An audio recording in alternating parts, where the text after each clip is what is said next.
Tout à l'heure, je vous parlais de carence, en fait, en vous présentant les risques associés aux carences en vitamine D. Donc, il y en a beaucoup au niveau de la santé.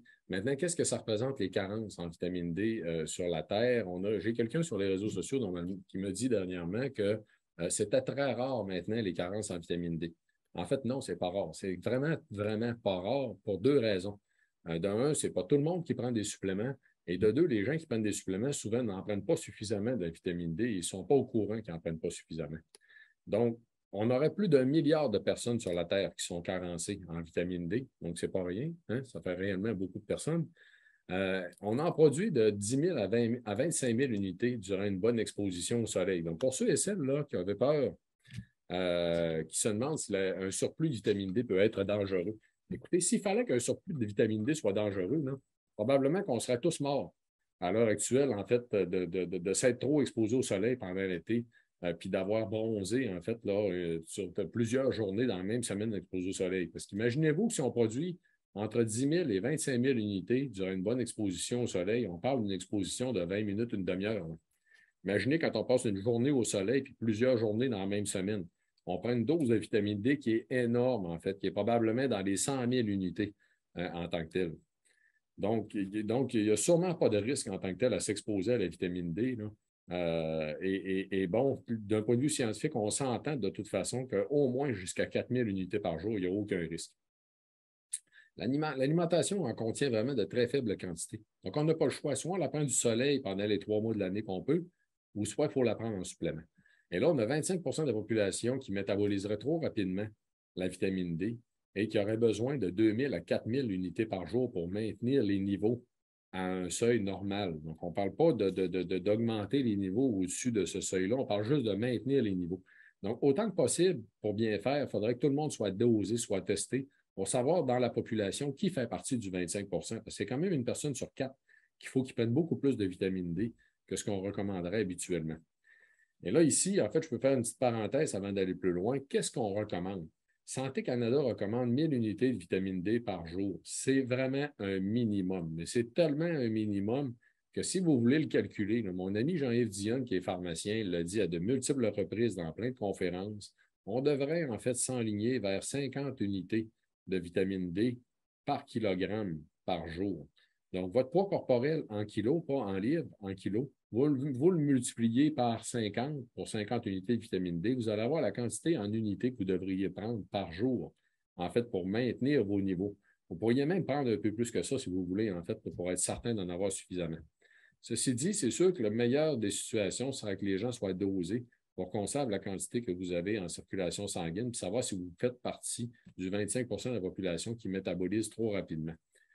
C'est dans l'étude qui vous est présentée à l'écran, en fait. Donc, le chercheur a démontré, en fait, très clairement qu'il y a une grosse portion de la population qui est carencée en vitamine D, même s'ils prennent des suppléments, parce qu'il faut qu'ils en prennent tout simplement plus. Donc, il suggérait justement de vérifier qui de la population doit en prendre plus pour personnaliser la prise de vitamine D3 en supplément et améliorer les fonctions physiologiques que sont donc la santé des os, la santé musculaire, le fonctionnement du système immunitaire et la différenciation cellulaire. Qu'est-ce que c'est que la différenciation cellulaire? C'est les mécanismes qui vous permettent de régénérer vos cellules. Quand une cellule est endommagée, qu'elle est finie, qu'elle est brisée, il faut la régénérer, sinon, en fait, vous allez avoir tout simplement des cellules sénescentes, qui sont des cellules vieillissantes qui sont devenues inutiles, malheureusement. Donc, il faut qu'elles soient remplacées. Donc, ça va vous permettre d'avoir un effet préventif au niveau de l'ostéoporose, de sarcopénie, les problèmes immunitaires et différents types de cancers. Donc, c'est effectivement la conclusion, en fait, qui était présentée par M. Afshan en 2021. Ceci étant dit, une deuxième étude qui soulignait l'importance donc de l'usage de la vitamine D pendant la pandémie face au virus COVID-19, virus causant la COVID-19, donc qui est le SARS-CoV-2. Écoutez la conclusion, regardez la conclusion, c'est toujours M. Afshan ici. D'ici à ce que l'on ait plus d'informations concernant ces impacts, ce n'est pas exagéré de dire que maintenir des niveaux adéquats de vitamine D3 est hautement recommandé, considérant ses nombreux bénéfices sur les divers systèmes. Autrement dit, ce qu'il est en train de nous dire, c'est que sachant l'importance que ça a pour la santé, puis tout ce qu'on connaît au niveau des mécanismes d'action reliés à la défense du système immunitaire, on devrait recommander à tout le monde d'en prendre. On ne devrait pas prendre de chance. On aurait dû recommander à tout le monde d'en prendre durant la pandémie. Malheureusement, ce n'est pas ce que notre santé publique a fait ici au Québec, mais je suis convaincu que c'est ce qui aurait dû être fait. Et puis, regardez bien, en fait, pourquoi, si on va un petit peu plus loin. Une étude qui a été publiée cette année, en 2022, démontre, en fait, que les gens qui avaient une carence en vitamine D, donc on parle de moins de 20 nanogrammes par millilitre, étaient 14 fois plus susceptibles de développer une forme grave ou critique de la COVID, comparativement à ceux ayant un niveau supérieur à 40 nanogrammes par litre. Donc, autrement dit, les gens qui ont testé pour la vitamine D, ceux qui avaient les meilleurs niveaux étaient 14 fois moins à risque de développer la COVID sévère ou la COVID grave, en fait, ou la COVID sévère, là, que les gens qui avaient des faibles niveaux de vitamine D. Et là, même chez ceux qui l'ont attrapé, la COVID, ils ont noté, en fait, qu'il y avait un niveau de mortalité 10 fois plus élevé chez ceux qui avaient des faibles niveaux de vitamine D comparativement à ceux qui avaient des niveaux élevés de vitamine D. Donc, c'est très, très clair que les gens qui avaient des niveaux élevés de vitamine D avaient un effet protecteur en tant que tel sur les risques de développer la COVID sévère, mais aussi sur les risques de mortalité si jamais ils développaient la COVID sévère.